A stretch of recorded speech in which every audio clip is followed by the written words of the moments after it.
What it is that they're doing is they're treating Shedeur Sanders like a 5th-round pick. Right. We're not covering every 5th-round pick in the NFL hoping that he gets an opportunity to be the starter on day 1. We felt like, oh my goodness, they got a diamond in the rough. Shedeur Sanders fell to the 5th round. They felt like they evaluated him there, and that's where they picked him. And they're playing the guy that they picked in the 3rd round over him because they evaluate him at a higher level than what they do Shedeur Sanders. And I get it. The Cleveland Browns are once again creating problems of their own. Their latest misstep centers on Shedeur Sanders. Ryan Clark and Dan Orlovsky have both noted that Cleveland is repeating the same mistakes. The team spent valuable draft capital and is now undermining that investment. This reflects a persistent issue in the organization's decision-making. It's not just a football decision, it's a pattern of self-inflicted setbacks. Habits and some of the traits that we saw show up in college were very prevalent this past weekend against the Rams. Holding onto the football, catching the snap and not reading the defense, kind of evaluating what the defensive line is doing, and then trying to see if you can go make a play, and that's the concern. Okay, it's 1st and 10. They want a play-action double move at the bottom of the screen. The route doesn't win, and then the protection breaks down a little bit. You're taught as a young quarterback, protection breaks down, find the closest check down. It's right there, it's 1st and 10. He gets to like the 4th part of the... The Cleveland Browns have long carried a reputation for instability. Even when it appears they are turning a corner, the organization finds a way to create new problems. Momentum gives way to questionable decisions and progress stalls. The latest situation centers on Shedeur Sanders. It highlights recurring issues in leadership, planning, and execution. Instead of establishing a clear path forward, Cleveland risks undermining its own investment. There's a lot of players who feel like they should have been picked at a certain spot, should have been viewed in a certain way. But when you get on these teams, it's about developing the team, not doing what's individually best for a certain player. And that's what Kevin Stefanski has to do. And I get it. We want to say all the reasons why what's happening to him isn't right. But maybe we aren't right on the way that not only the entire NFL viewed him, but now the Cleveland Browns view him as well. Shedeur Sanders was not brought in to be a placeholder or a scapegoat. He is expected to be the long-term solution, a high-upside quarterback with the tools, poise, and Sanders' pedigree to elevate the roster. The focus should be on developing him and positioning him to lead the team forward. They sabotaged it. They rigged it against him today, putting him in with 3rd and 4th stringers, 5th stringers. You got no shot at quarterback. They threw him in because they didn't want him to make any more splash and put any more heat on Stefanski. It's a desperate, dangerous situation in which he's got no shot, man. He's throwing to Sal freaking Cannella. What? But he got sacked 5 times because he's hanging on the ball trying to make a play, and nobody can separate. Then it comes down to a couple of minutes are left, and Shedeur tries to go on the field, and Stefanski puts Tyler Huntley in place of him. Excruciating to watch. Shedeur Sanders brings accuracy at all levels, steady leadership, and the kind of composure that comes from handling pressure. Fans were energized, and the league was paying attention. For once, Cleveland had a credible source of hope at quarterback, then the familiar pattern returned. Instead of committing to a clear development plan, first-team reps, stable direction, and a defined timeline, the Browns introduced uncertainty and slowed his progress. Rather than building around him and giving Shedeur a direct path to lead, they split priorities and sent mixed signals. The result is momentum stalled at the very point it should be accelerating. I also can't blame anybody who says, I don't necessarily trust this coaching staff to develop a quarterback or to evaluate the quarterback position. They've made some really oddball decisions at this position over the last several years, and I don't blame anybody for questioning, do these guys actually know what they're doing? I don't think that's unfair at all. The thing that I would say is that they're desperate. They're very desperate. Like the entire organization is desperate. And if you really think they're going back to the coaches' offices and all getting around the table after session. This wasn't about scheme or play design. It was a pattern of mismanaging a young quarterback. From the start, the signs were clear. Shedeur Sanders arrived at camp without priority first-team reps or the confidence-building snaps a rookie need. Instead of a defined development plan, he was asked to compete from behind, treated like a depth option rather than a long-term starter. The message was, earn it later rather than build it now. When game action came, he was put on the field with limited preparation. Protection was inconsistent, and the play calling did little to ease his transition, more a stress test than a structured debut. The approach emphasized survival over progression, creating conditions where mistakes were likely and growth was harder to achieve. Analysts Ryan Clark and Dan Orlovsky highlighted the same points. The issues reflected organizational organizational choices, not a shortfall in Sanders' ability. This was not a rookie collapsing under pressure. It was a franchise failing to provide the support, reps, and clarity required for a first-year quarterback to succeed. Shedeur moves slowly, kind of trying to see what's going on, and then that creates that sack fumble. So a lot of the stuff that we just saw in college is a big deal. This ball gets snapped at the 48-yard line. Defense has won the rep. Play is dead. Throw the ball away. Yep. It's first down. But instead we run and it's a 2.5, 3-yard loss. So instead of being 2nd and 10, we're 2nd and 13. We're dead. Again, here's the opportunity to throw the juke route. Hold, scramble. So some of those things that I was and others were concerned about on the college tape showed itself again. This is not the end of the world, though. This is part of his development.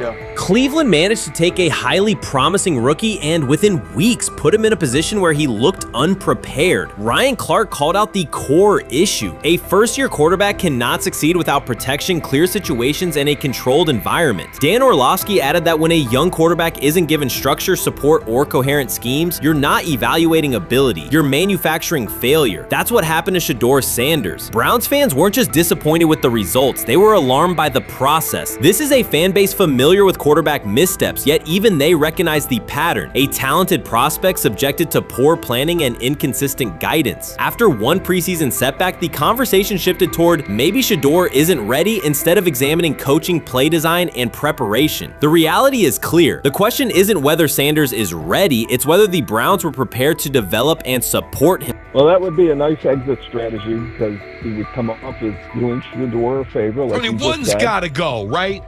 One's got to go, T, to clear this thing up. At some point, but I'm sorry, I know they don't care. If they were to trade Shedeur Sanders now after that preseason performance and he would go on to be good. The organization has cycled through quarterbacks for years, and the pattern is unchanged. Blame the player, protect the system, and repeat the same mistakes. Fans are split. Some argue Shedeur Sanders needs time and support, while others treat one rough outing as proof he isn't the answer. That division hides the real problem, the Browns' process. This isn't Shedeur failing, it's the team failing Shedeur. Across the league, successful teams create clear development paths. Kansas City brought Patrick Mahomes along behind a veteran and tailored the offense before handing him the job.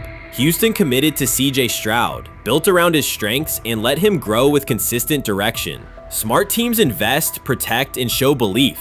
Cleveland did the opposite with Shedeur. Uneven reps, inconsistent protection, and unclear plans. Then question the outcome. That's not development, it's organizational mismanagement. These players have played a tremendous amount of football. Right. And I remember last year when Bo Nix came out of Oregon, we talked about all the easy throws Oregon creates. Right. The level of the skill players that are around him. And then we watched Bo Nix acclimate to the NFL game extremely quickly.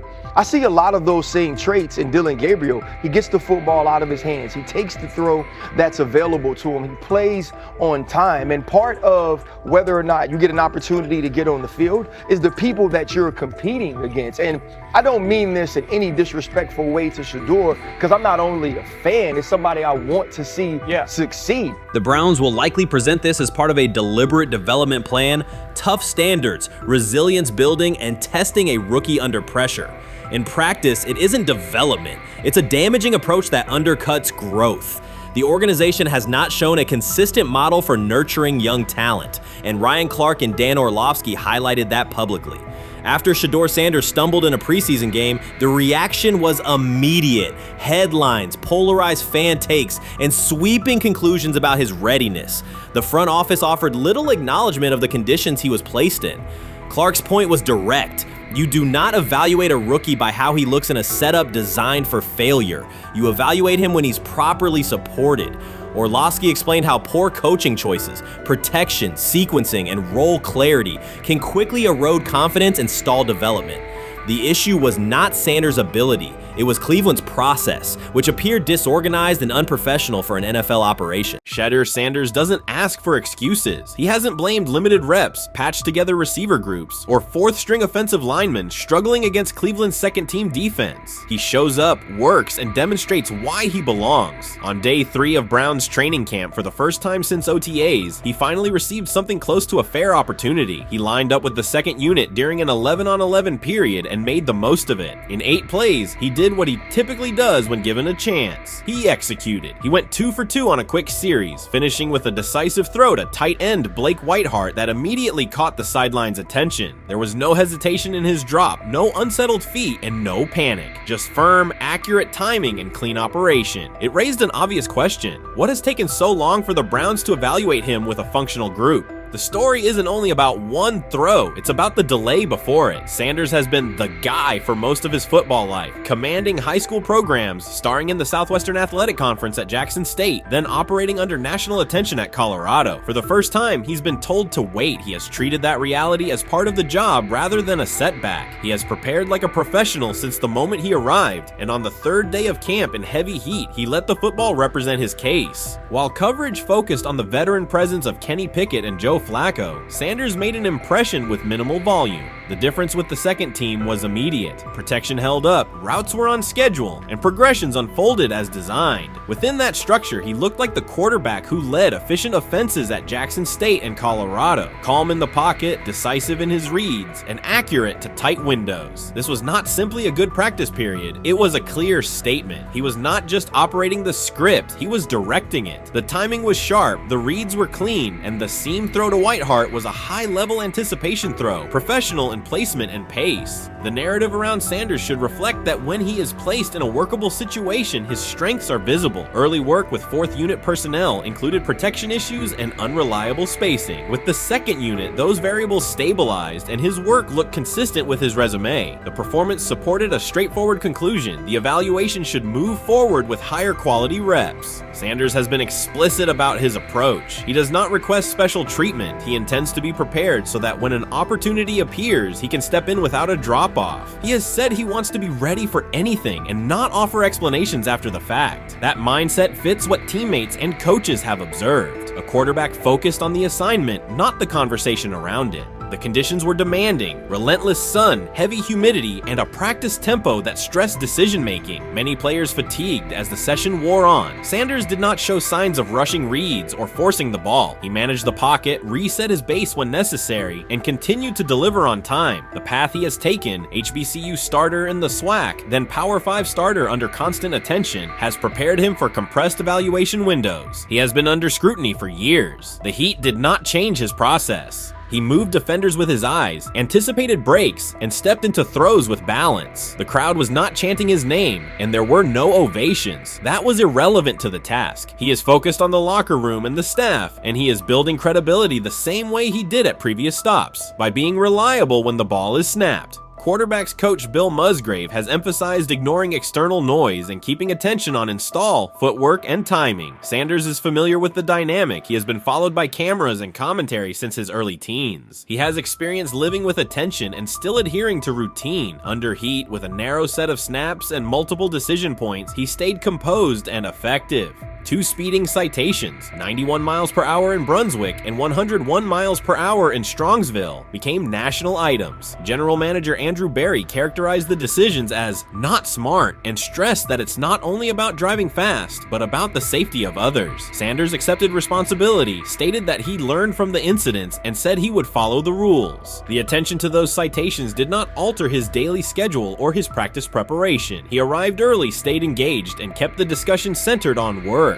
Away from the field, he spent time at Rainbow Terrace in Cleveland after a significant apartment fire, distributing supplies and checking on families affected by the incident. There was no formal media rollout around the visit. It was an instance of direct engagement with the community without publicity attached to it. That reflects the same approach he shows inside the building. Do the work first. Sanders treats each rep as if it might be his last for the day and his only chance to show a specific element on tape. He prepares for protections, cadence variations, route adjustments, and timing with a level of detail that compresses the learning curve. When he is not under center, he studies coverages from the sideline, charts plays, and reviews video video before and after practice. He writes down the next day's calls so he can anticipate checks. He has referenced using virtual simulation tools to replicate snaps he does not receive physically. That is not a passive stance, it is an active attempt to reduce the distance between classroom and field. He is building relationships across the roster, not just with projected starters. He communicates with defensive backs to understand what they see and how they react to certain stems. He spends time with offensive linemen to align on cadence and protection calls. He connects with newer players away from the facility so that communication improves in practice. That is practical leadership, consistent, low visibility work that becomes obvious when the ball is snapped and the operation is smooth.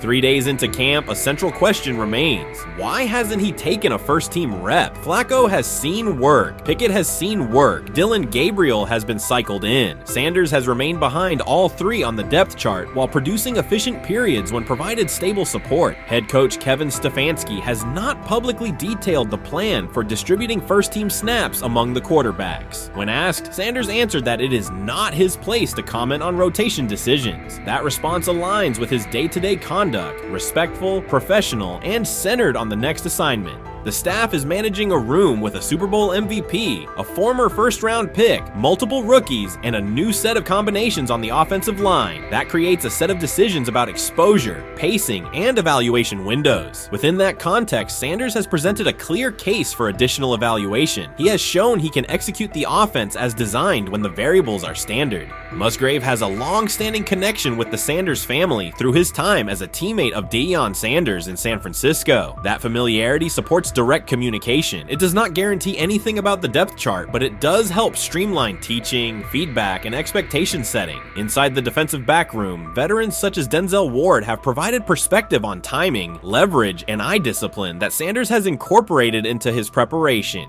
He is operating without the immediate family structure that defined his college environment. Away from his brother Shiloh and his father Deion, he is managing his own housing, nutrition, recovery schedule, and all the smaller tasks that accompany an NFL routine. Those adjustments matter because they influence consistency across a long camp. He has treated those responsibilities as part of the job rather than distractions, which is reflected in a steady daily approach. What he showed on day 3 with the second unit was not a surprise to those who have tracked his prior work. It was a continuation of a profile, efficient sequencing, clear timing, and consistent ball placement when protections and routes hold up.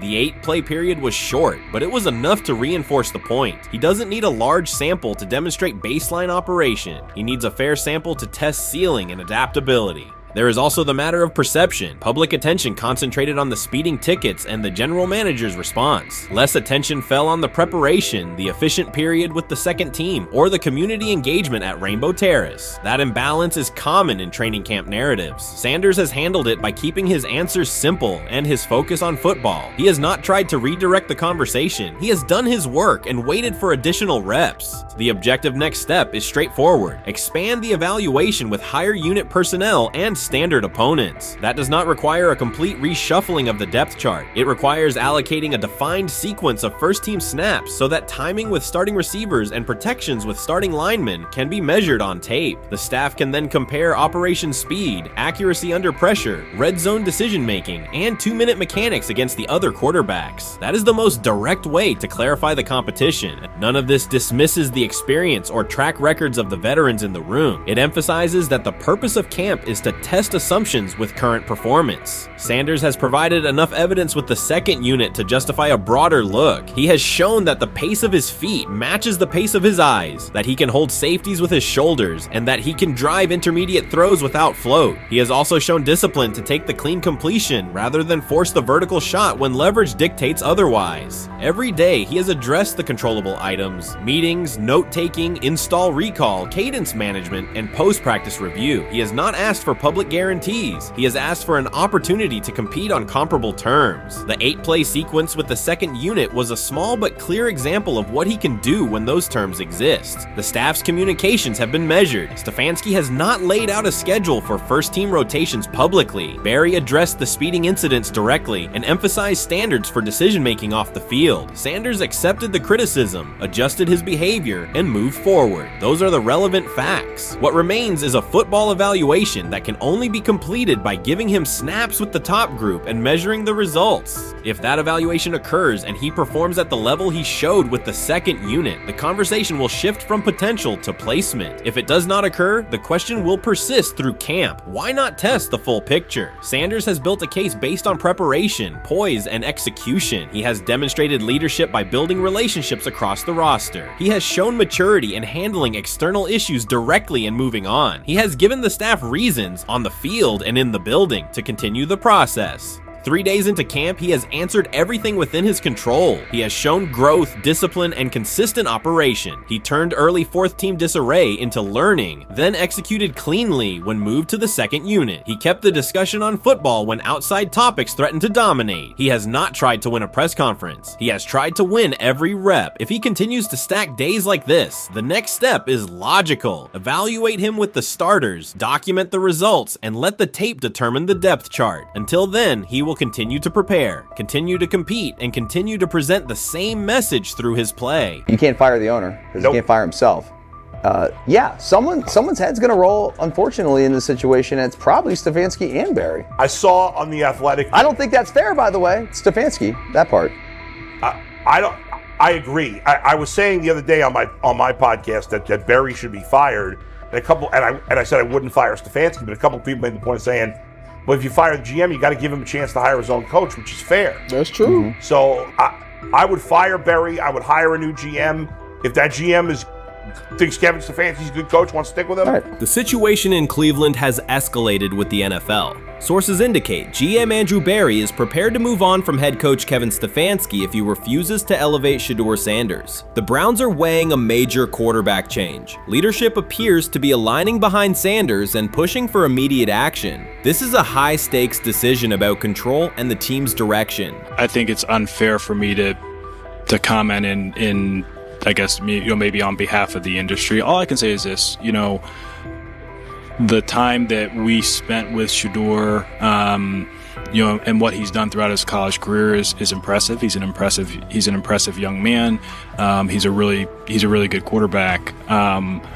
Sometimes fit comes into play, and I'd also say this, there are 4 more rounds of the draft, and then maybe lastly, it's less about where you get picked and what you do after you get picked. That's really the most important thing. Getting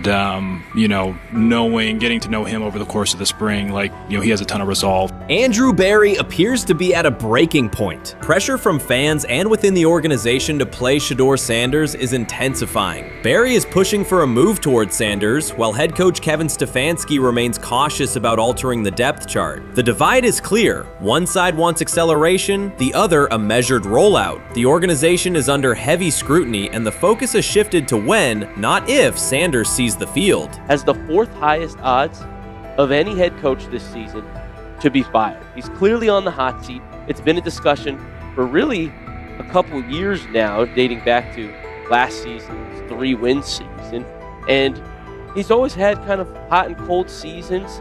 And now the sports books are saying he's 4th on the list.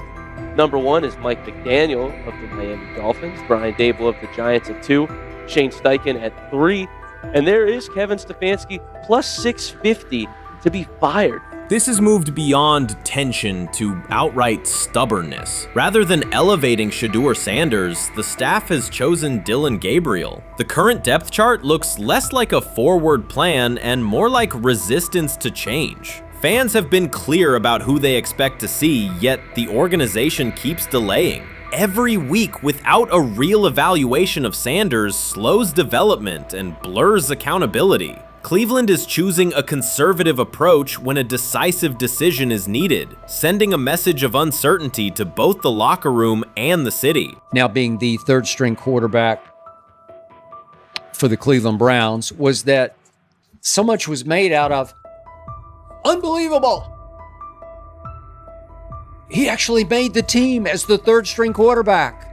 Like that was a big deal. Like that was somewhat of a surprise to a lot of people. He should have been the first pick in the draft. Kevin Stefanski appears to be doubling down to validate his approach. Despite sustained demand from Browns fans to see Shedeur Sanders reflected in chants, merchandise, and constant discussion, he continues to keep Dillon Gabriel in front on the depth chart. The decision functions as an assertion of control rather than a response to momentum. Even with clear signals from the fan base, Stefanski is staying with Gabriel and delaying a full evaluation of Sanders. It is a deliberate choice to maintain his plan and pacing, not to accelerate change. Cleveland is prioritizing continuity over recalibration, keeping any transition to Sanders on hold. But yeah, I mean, the Browns are in a tough spot. They have wasted. You traded a ton of high draft capital to get Deshaun Watson. You've gotten nothing out of Deshaun Watson and missed an opportunity. Like, who knows who they would have drafted? Now, maybe they would have screwed up those picks and the Browns would still be in bad shape. Andrew Berry is likely frustrated watching Dillon Gabriel default to conservative throws while the offense stalls. From a football perspective, this appears to be the hill Kevin Stefanski is choosing to stand on. Keeping Gabriel ahead of Shedeur Sanders has limited the unit's explosiveness and prevented a full evaluation of a higher ceiling option. Drives end quickly, field position flips, and momentum is lost while Sanders remains on the sideline. Fan patience is wearing thin. Each ineffective series intensifies criticism and shifts scrutiny toward the coaching staff's criteria for the depth chart. With every additional snap for Gabriel, the decision reads less like an open competition and more like rigid adherence to a plan that isn't producing results. The optics are clear. A dynamic quarterback sits while a cautious approach keeps the offense in neutral. If this continues, accountability questions will grow inside and outside the building. What performance benchmarks keep Gabriel ahead of Sanders? When will Sanders receive first-team reps in live situations to allow a fair comparison? The front office must decide whether to preserve continuity or pivot toward a timely assessment of Sanders. The longer the current approach stays in place, the more it signals stubbornness rather than adaptation, and the more pressure mounts to realign the plan with on-field output. I honestly see it happening if the Browns lose a bunch of games. Like if they get 5 wins or less, I see the report coming out now that Stefanski will be fired. I don't want it to happen. I want the Browns to be good, win a bunch of games. I think that they're going to be a team that is slept on and can at least get 7 wins, which is why if they don't, I see Stefanski getting all the blame for that, and there'll be a new coach in Cleveland. Because their players, to me, are there once again. We've talked about the incredible rookie class. The approach in Cleveland lacks consistency. One week, Andrew Berry signals he wants Shedeur Sanders on the field. The next, Dillon Gabriel gets the reps and the plan stays conservative. Through it all, Kevin Stefanski shows limited urgency despite pressure on his job security. Fans are asking for an offense that can push the ball, change field position, and produce points. Instead, the unit leans on short throws and cautious sequencing. Gabriel's play keeps the ceiling low and momentum static, while a full evaluation of Sanders is postponed. The result is growing frustration and a clear disconnect between the front office, coaching staff, and expectations in the stadium. The NFL tried to teach him and his father a lesson. You don't act like that. You don't talk like that before a draft. We'll show you how our game is played. We will watch you plummet all the way. I think he would have gone undrafted except for that owner in Cleveland. And he is the key to everything because he is something of an against the grain maverick owner. He's kind of a wannabe Jerry.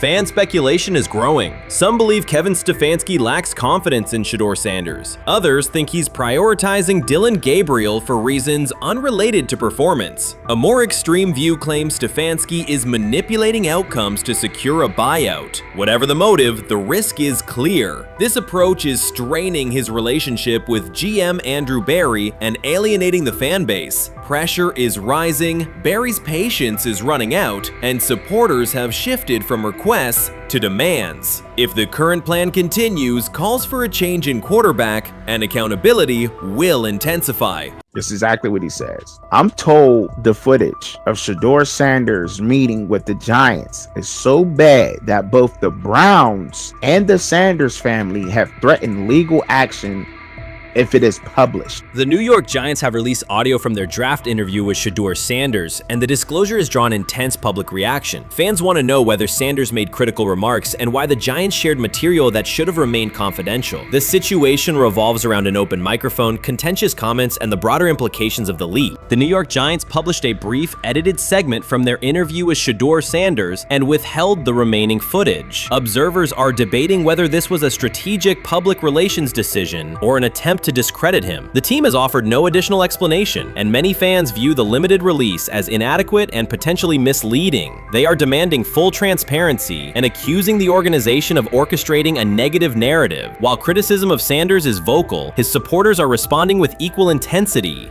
There was another team that he sat down with. What do you mean it didn't go well after that? So, he was pissed that they did that to him. They did that to him. He counter-confronted the them. same thing they do to every other quarterback prospect. They did that to him. They slide in a mistake to see if you catch it. Right. And so because you're the quarterback. But he didn't take it as a correction. He took it as like he got pissed off. Yeah, and it's like so here's another one. So another one was, he throws a bad interception, and it was a deep throw early in the game, and he comes back and they go in the meeting, they show the interception. The Giants have released only a brief excerpt of the interview and are refusing to share the rest. Their decision has drawn criticism across TikTok, X, and Facebook, where many see it as a poorly handled public relations move. Fans are calling for the full recording to be published so the situation can be judged in its entirety. The GM is on film that the son, they asked the son last draft, yo, who you think I should pick? His son like, yo, you need to get the Jaden Daniels, big. This is what his son, it's on tape. You should go Jaden Daniels. He laughing at his son. And all right, cool, get Jaden Daniels. I don't even know how that tape got out.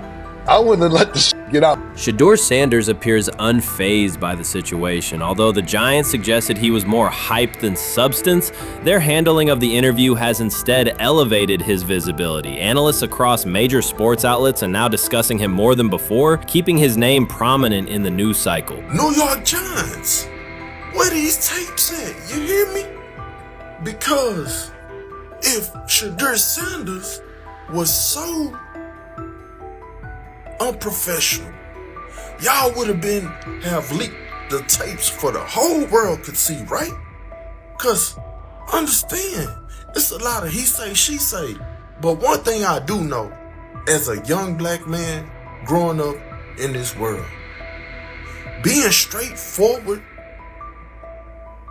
and not sugarcoat anything. The Giants' PR team appears to reject Sanders' family connection outright, a decision many view as unprofessional and lacking nuance. Internal discussions seem to have dismissed quarterbacks with prominent relatives as poor fits for the organization, revealing limited awareness of public perception. The response was swift. A single edited clip ignited widespread debate on social media, with fans asking why essential segments were held back and what the team might be hiding. Critics argue that if the full interview contains nothing damaging, the club should release it in its entirety. Online discussion intensified immediately and continues to gain momentum. What they do during the film and the combine and the meetings is teams will install mistakes intentionally planted in the install, and they want you to catch them. Shedeur didn't, and when a coach called him out, once again, it didn't sit well. It's like, bro, there's not many teams needing quarterbacks, especially since Pittsburgh appears to have a deal with Aaron Rodgers and Tennessee's getting Kale Moore. The Giants' decision to withhold the full interview has produced an unintended result. Instead of diminishing interest in Shedeur Sanders, it has intensified it. Media outlets and analysts are now examining every on-field rep, press comment, and public appearance as evidence of how he conducts himself under scrutiny. Each throw, adjustment, and answer is tracked and evaluated against league standards, reinforcing the view that he remains composed and professional. Many fans contend that the organization has misrepresented Sanders and suggest the issue may stem from the Giants' view of his father, Deion Sanders. They see the partial release as an attempt to raise doubts about his character by association. That perception has only made his profile more compelling. The discussion has shifted from whether he deserves a high draft position to how effectively he withstands sustained pressure. Sanders is now regarded not just as a talented prospect, but as a symbol of resilience, central to debates about transparency and organizational strategy.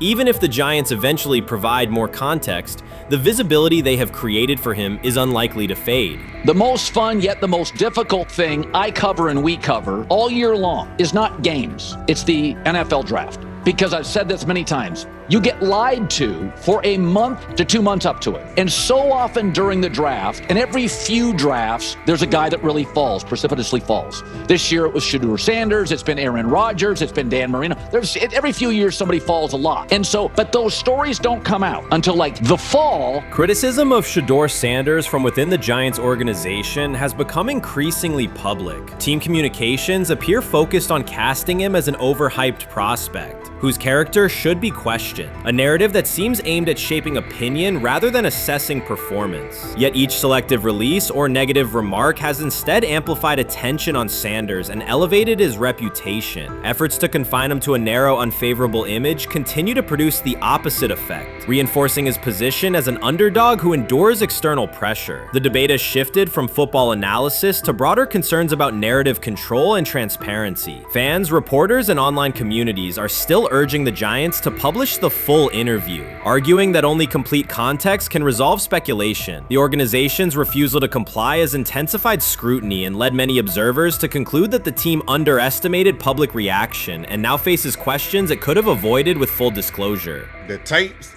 the New York Giants have the tape. They definitely have the tape. It's confirmation that they have the tape. Shedeur didn't do nothing. Is what they saying he did. I'm gonna tell you what these mixed reaction right here. So we already know about the New York Giants, but the Pittsburgh Steelers head coach Mike Tomlin reported admired Sanders' talent, but hesitated to draft him due to previous challenges with quarterbacks like Russell Wilson and Justin Fields, leading to more cautious approach.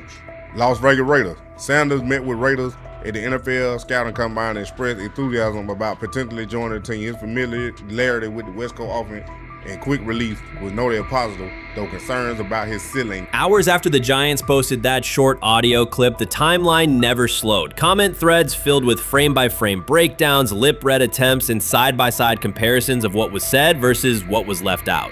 Reporters called league contacts. No one could explain why a franchise would stir this level of curiosity only to seal the vault. Each refusal sharpened focus on Shedeur Sanders, turning routine throws into national talking points. Analysts kept circling back to the same note. His cadence at the line looks unchanged, steady against the noise. Hashtags demanding the full interview, trend drop, and trend again. Podcast hosts bump scheduled segments to lead with the leak. Rival teams get asked how they would handle a similar situation, then quietly check their own archives. Inside Giants headquarters, the plan to shape the story looks less like strategy and more like a slow burn spotlight they can't switch off. And now every preseason snap, every media availability, every stray sideline camera angle gets fed into a loop that asks, what are they still hiding? The file remains locked. Curiosity keeps compounding. Until someone presses upload or steps to a podium and explains the redactions, the subject drifts away from depth charts and play design, fixing instead on secrecy, control, and the risk of underestimating how fast attention turns pressure into permanence. Momentum isn't fading, it keeps recalibrating, louder, impossible to mute. Sometime last week, and then, and I just tweeted that out again this morning, and then today, the Joe Flacco one got posted. So, running through this, and then of course we'll still have Dylan will be next, and then Shedeur will come last. As training camp nears, Mary Kay Cabot is providing straightforward analysis of the Cleveland Browns quarterback competition. The starter has not been named, but she has moved away from her earlier skepticism of Shedeur Sanders and now acknowledges his talent and potential. Cabot explained that if Joe Flacco is chosen to start week 1, it will mean he is the most prepared to play immediately. This approach would also give younger quarterbacks such as Kenny Pickett time to adjust, refine their skills, skills and maximize their potential while Flacco handles the early workload. She added that a Flacco start would not prevent Sanders from earning the position later in the season. The depth chart remains flexible, and Sanders' continued development could put him in line for an opportunity as circumstances evolve. Cabot also noted that Pickett could win the job for week 1, but he must demonstrate he can integrate smoothly with the offense and perform reliably under pressure. The Browns want a leader who can control the huddle, execute plays efficiently, and maintain composure. Pickett's performances in upcoming practices and preseason games will be critical in determining whether he secures the starting role or Sanders ultimately takes the reins as the season progresses. Things like that. It doesn't mean that that Kenny can't swoop in there and steal that job by them, but he's really going to have to show that he has a complete mastery of this scheme and this system, and that they don't have to dial it back a lot to put him in there. So these will be some considerations, and I do think that that as the preseason goes along, it will become evident.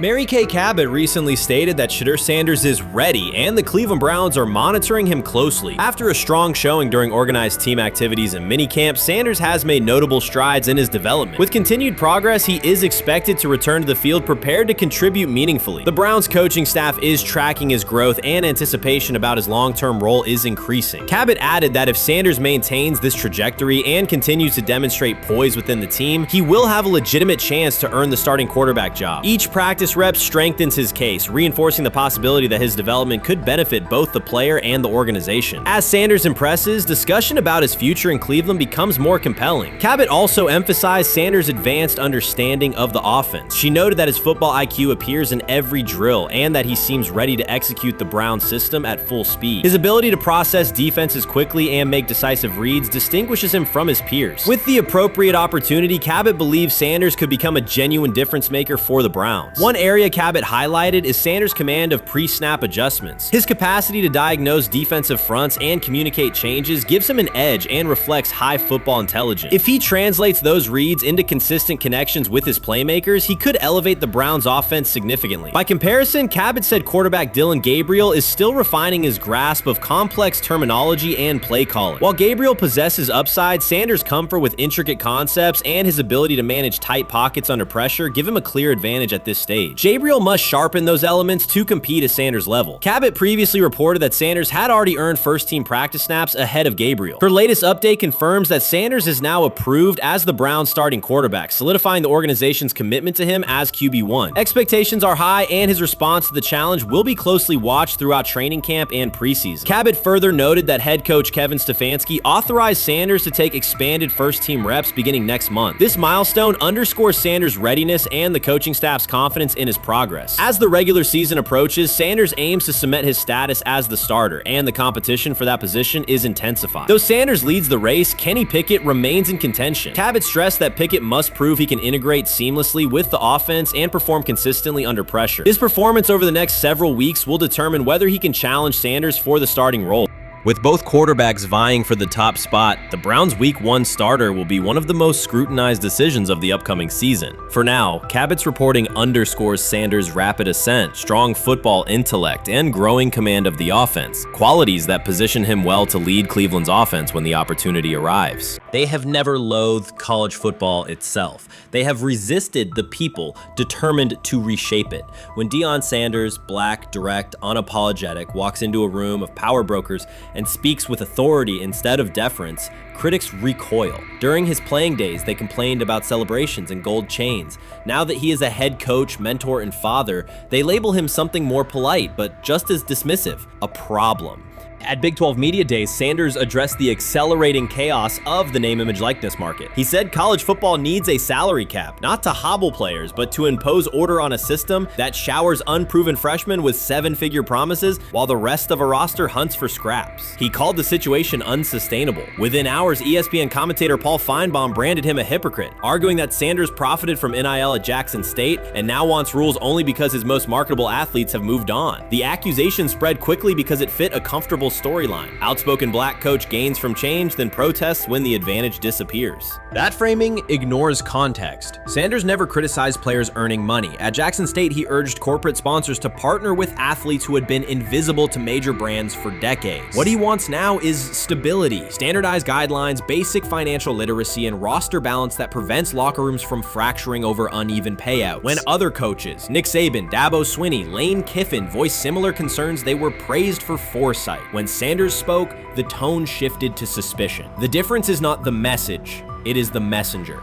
Feinbaum's response followed a familiar script. When black leaders question the structure of the sport, their motives are interrogated, their credibility attacked, and their competence doubted. He did not level the same charge at Jimbo Fisher when Fisher complained that NIL disturbed recruiting. He stayed silent when Kiffin lamented the transfer portal. But Sanders, who raised enrollment and television ratings at Jackson State, brought unprecedented attention to Colorado in one season and consistently mentors players beyond football, was called opportunistic. Feinbaum dismissed the cultural impact Sanders created, the exposure for historically black colleges, the draft picks developed, the infrastructure improved, reducing his work to a marketing stunt dependent on star sons Shedeur and Shiloh or two-way standout Travis Hunter. Sanders did not retaliate. He returned to practice, media obligations, and recruiting. His confidence is rooted in faith and in the responsibility he feels toward young athletes whose lives will extend decades beyond their highlight clips. When he asks for NIL boundaries, he is thinking about freshmen handed large sums without guidance, families unprepared for sudden wealth, and programs that abandon kids once production stalls. He has watched that cycle from the inside. He wants protections, not restrictions. Critics predicted Colorado would fade once Shedeur and Hunter leave. Instead, Sanders signed blue-chip quarterback G.J. Lewis and a wave of transfers eager to join a program that values personal growth as much as on-field wins. Recruits see a coach who challenges the status quo, who places black culture at the program's center without apology, and who will remain visible when social media buzz cools. They recognize that Sanders does not chase attention, attention follows his results. Media outlets reduced the upcoming Buffalo season to a win total prop. 6 victories, give or take. Sanders is playing a longer game. He wants to show young athletes, especially black athletes, that they can lead authentically, speak with conviction, and refuse to shrink for access. Success measured only by the scoreboard misses the point. If Sanders builds men who graduate with financial literacy, self-confidence, and community awareness, he will consider the mission successful, even if Colorado finishes with 5 wins instead of 10. None of that registers with commentators invested in an older hierarchy. For them, leadership should remain predictable, reserved posture, muted tone, minimal cultural expression. Sanders contradicts that image. The possibility that his methods could spread to other coaches, to other programs, threatens a model that has kept decision-making and revenue streams concentrated for generations. So the debate is not about hypocrisy or payroll ceilings. It is about control of the narrative and who is deemed qualified to write it. Sanders refuses to surrender that authority. He knows order is necessary. He also knows whose voices have been ignored whenever real reform is discussed. By speaking plainly, he forces television panels, athletic directors, and conference commissioners to confront issues they would rather defer: financial education, equitable resource distribution, and consistent national standards. Whether Colorado exceeds betting lines this fall will not change the trajectory Sanders has already set. He made Boulder relevant, energized recruiting beyond traditional power corridors, and broadened college football's cultural reach. That influence will persist long after social media debates cool. If his call for NIL structure eventually becomes policy, as the NCAA and Congress now contemplate, Feinbaum's soundbite will fade, while Sanders' imprint endures. In the end, accusations of hypocrisy say more about the accuser than the coach. Sanders has remained consistent: empower athletes, hold adults accountable, and inject stability before unchecked money corrodes the locker room. The people who stand to lose clout in that environment prefer the chaos they can manipulate. Sanders prefers a system that nurtures the players who make the sport worth watching. His advocacy is rooted in experience, not self-interest, and his critics will have to decide whether to engage with that reality or keep shouting from the sidelines. While much of the NFL community attended the ESPYs in Los Angeles, Shedeur Sanders spent the day in Cleveland with families recovering from a residential explosion. He did not seek cameras or a red carpet appearance. He chose to be present in a neighborhood working through loss. Weeks earlier, an explosion at the Rainbow Terrace Apartments in the Garden Valley neighborhood displaced more than 100 residents. Local officials reported that 42 families were left without housing. A father suffered burns over most of his body and remained in a coma. His 2 young young children were hospitalized in critical condition. The damage extended beyond structures. Families lost possessions, stability, and routine. Cleveland City Council member Richard A. Starr described the moment as a family fighting for its future. Outside of local reporting, national attention was limited. Sanders decided to go to the site, meet residents, and help organize a day focused on relief and connection. The decision drew questions almost immediately. Some asked why he was not at the ESPYs, others questioned his motives. Sanders did not respond with counter-arguments. He explained simply that he felt an obligation to be present and that he would act on that conviction. This was not a team-scheduled appearance. He promoted the gathering himself, arrived without ceremony, and spent the day with residents. His approach emphasized listening, participation, and time.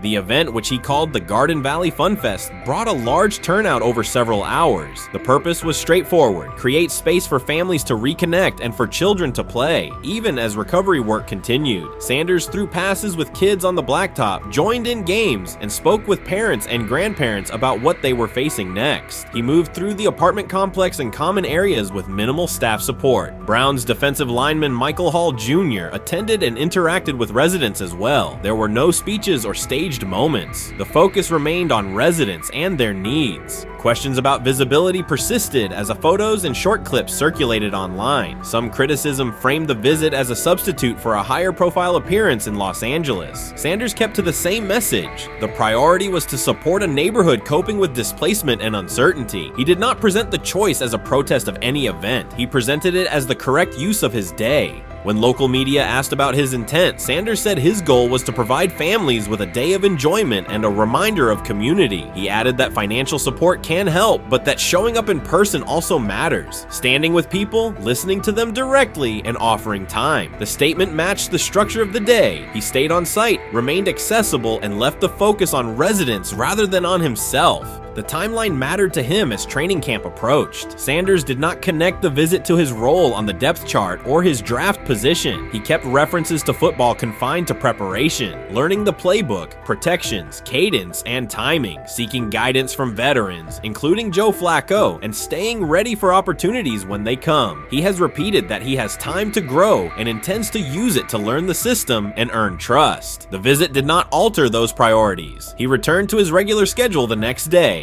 Since arriving in Cleveland, Sanders has treated community work as part of his responsibilities. Before his jersey went on sale, he visited schools, including John Marshall High School, speaking with students about goals, accountability, and effort. He set public objectives confidently, such as long-term aspirations for the franchise, but paired them with routine work in the building, meetings in stall, film, and on-field reps. The day at Rainbow Terrace fit that pattern. Identify a need, show up, contribute, and avoid unnecessary attention. For residents, the Fun Fest provided a brief reprieve from ongoing challenges: housing transitions, school logistics, medical appointments, and the paperwork that follows an emergency. For teammates and staff who observed, it was an example of a rookie investing time locally without seeking a headline. For Sanders, it reinforced how he plans to operate in Cleveland: be consistent, be present, and let action speak. The setting at Rainbow Terrace underscored the scale of recovery ahead. Families described the first weeks after the explosion: nights in temporary housing, efforts to replace clothing and essentials, coordination with agencies and community groups. Sanders moved from group to group, speaking with parents about their immediate needs, greeting elders who came to watch the activities, and encouraging kids who wanted to throw a football, run races, or take a photo. He kept the schedule flexible so residents could arrive and leave as they were able. Community partners and volunteers handled tables for supplies, simple games, and refreshments. There were no sponsor banners or organizational pitches. Residents organized as they usually do, checking on neighbors, guiding children, and sharing updates. Sanders' role was clear: participate, make time, and listen. The presence of a recognizable player brought energy, but the purpose remained practical: create a normal afternoon in a place that had not felt normal since the blast. Online reaction covered the full range of opinion. Some posts praised the decision and the event's tone. Others questioned why a rookie would skip a high visibility awards show. Sanders did not try to manage that conversation. He maintained the same explanation. He chose to spend the day where he believed he could be useful, and then he returned to his football schedule. The approach was consistent with how he addresses other topics: answer directly and move on to the next task. The same measured approach appears in his preparation for camp. Sanders has not asked for public guarantees about reps. He has focused on install recall, cadence, and protection IDs, route timing, and situational work. He has sought input from veterans, thanked teammates who have provided guidance, and spent time with receivers and linemen to align on communication.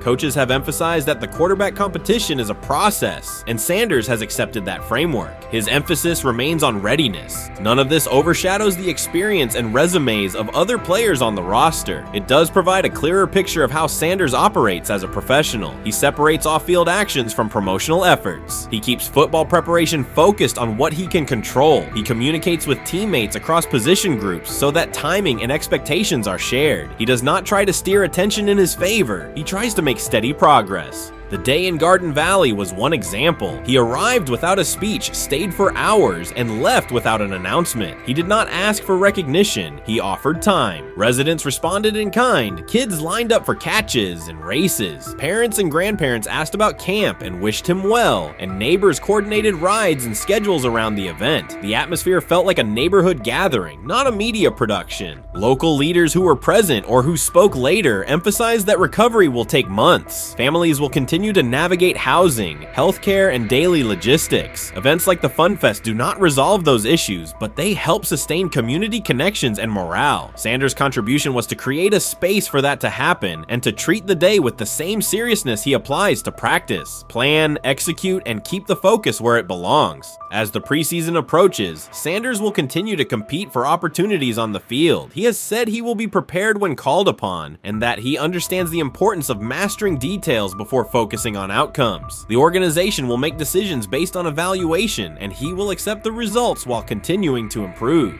The off-field choices will remain consistent, identify needs in the city where he lives, and contribute in direct, practical ways. The core elements are simple. A neighborhood suffered a significant loss. Residents faced immediate and ongoing challenges. A rookie quarterback chose to spend a day there, without a press conference, without a schedule of talking points, and participate in a community-led event designed to give families a break and remind children that play still has a place. He provided presence, not a headline. He listened more than he spoke. He returned to work the next day. In a league and media environment that often prioritize visibility, Sanders made a different choice. He kept attention on people, not optics. He placed value on time spent in person rather than on appearances. He continued to build trust in the locker room and in the city through steady conduct rather than declarations. That approach, measured, direct, and consistent, will shape how he is viewed in Cleveland as much as any public statement could. The outcome of his football career will be decided on the field by installations learned, reads made, throws delivered, and games played. The outcome of his role in the community will be measured by smaller, quieter moments. Afternoons like the Fun Fest, school visits, and unannounced stops where listening matters more than being seen. For Cleveland residents at Rainbow Terrace, the takeaway from that day was straightforward. Someone who represents their team showed up, stayed, and participated without fanfare. For Sanders, it was the same. Do the work in front of you, whether that is a practice period or a neighborhood event, and keep the focus on the people who are affected most.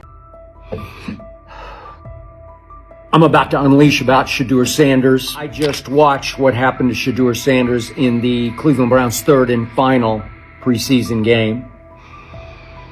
And I'm outraged, I'm sickened, and I'm saddened.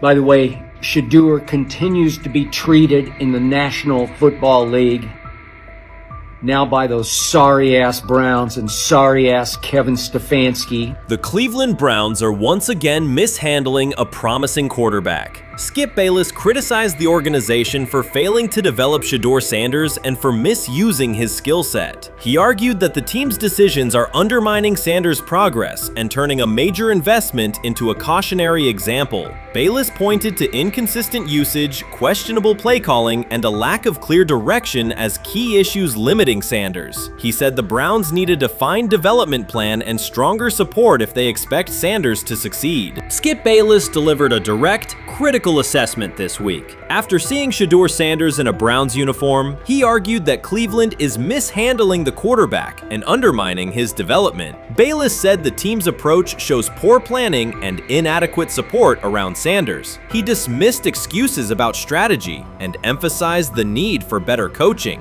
deployment, and protection. In his view, the Browns are setting themselves up for problems before the season begins unless they establish a clear plan for Sanders. Given the team's recent decisions, his reaction is understandable. Cleveland has a history of inconsistent quarterback development. Shedeur Sanders is a premium prospect, the son of a Hall of Famer, a proven college performer, and a widely recognized figure. The organization should prioritize his reps, protection, and a clear development plan, not place him behind Dillon Gabriel as if he were a secondary option. But I'm going to answer this question by saying Shedeur Sanders, and I'm going to tell you why. I think he's being set up to fail. That's right, I'm going to say it. Okay. Here we are on national television, right? There's been 11 practices, if I remember correctly. He's been starting against he's been playing against the third unit.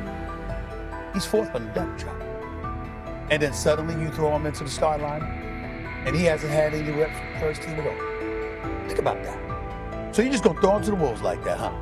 I mean, you know, if he had first team snaps in practice. Yet here we are. Cleveland has one of the most publicized prospects and is handling him like a depth piece. The broader issue is the franchise's long record of quarterback instability and inconsistent development. That history colors every move they make. When the Browns draft a quarterback, fans don't anticipate a long-term answer. They brace for another reset. Shedeur Sanders should be treated as a priority, not as an afterthought behind Dillon Gabriel. Let's give him a chance. Let's give him a chance with the play calling. You know you have an offensive line that isn't playing that well. So what do? Why not just play the short game so he can get the ball out of his hands very fast to run a competent goddamn offense? Outside of that, Shedeur has to be better in understanding that the offensive line that you're working with right now is not adequate. Why not allow the players that are competing for a job, in this instance, Shedeur Sanders, to finish off the 2-minute drill? When Browns fans see another quarterback selected, they brace for another setback. The franchise's recent history, from Johnny Manziel's failed stint to the rocky handling of Baker Mayfield, reflects inconsistent development and short-term decision-making. Against that backdrop, Skip Bayless's reaction to Shedeur Sanders on Cleveland's roster was blunt. He argued the team is already mishandling a premium prospect by treating him as a secondary option instead of a centerpiece for the future. Bayless's position is straightforward. Sanders is not just a name, he brings proven college production, leadership traits, and significant visibility that can strengthen both the offense and the organization's broader profile. Burying him on the depth chart behind Dillon Gabriel signals a lack of a clear development plan and wastes early momentum. Instead, Bayless contends, Cleveland should establish a defined pathway. First-team practice reps, protection and personnel tailored to his strengths, deliberate play calling that accelerates processing, and measured in-game opportunities that build confidence and execution. In his view, the Browns need alignment from the front office to the coaching staff to prioritize Sanders' growth. Continuing to treat him like a depth piece risks repeating the same cycle that has undermined previous quarterbacks. Committing to a coherent plan gives Sanders and the franchise a realistic chance to convert potential into sustained performance.